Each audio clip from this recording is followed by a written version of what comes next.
Des 178 milliards de francs CFA retenus par le gouvernement comme budget de riposte à la pandémie du coronavirus, près de 58 milliards de francs CFA sont destinés à la location d'hôtels et à la restauration des malades de la Covid-19. Tout comme les premiers chiffres de 121 milliards de francs CFA qui avaient circulé, l'opposition rejette de nouveau le budget affrété à ces dépenses. Avec les 58 milliards que le MPP veut mouta, il est possible de construire un autre centre hospitalier universitaire comme celui de Blaise Compaoré.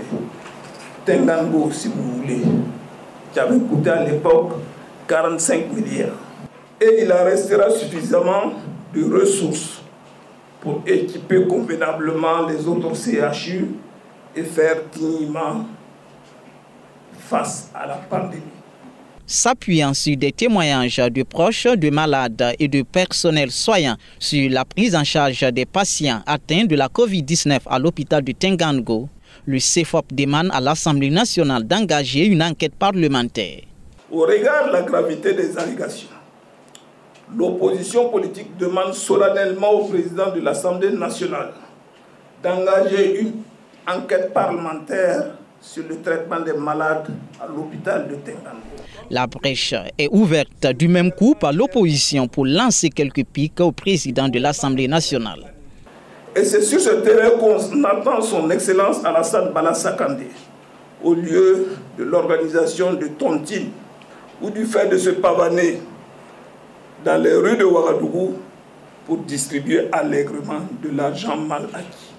Le soi-disant coronaton de Balaza Kandé est une confusion de rôles, un désordre institutionnel et un populisme qui n'apporte pas de plus-value au combat contre la pandémie. L'Assemblée nationale ou son président peuvent donner leur contribution à la lutte contre le coronavirus. Mais de là à se substituer à d'autres institutions, c'est un pas de trop. La réouverture des établissements scolaires est annoncée pour le 28 avril prochain. L'opposition invite le ministère de l'Éducation nationale à le faire de manière progressive. En tout état de cause, s'il y a reprise, il faudra privilégier les classes d'examen où il y a plus d'urgence. Concernant les marchés, l'opposition politique estime qu'il faudra les rouvrir à l'expiration de la décision, avec des mesures strictes de sécurité sanitaire. Selon le CFOP, face à la crise sanitaire, le gouvernement semble avoir mis en veille la question du terrorisme au Burkina. Il invite l'exécutif burkinabé à ne pas dormir sur ses lauriers, car la menace reste grande.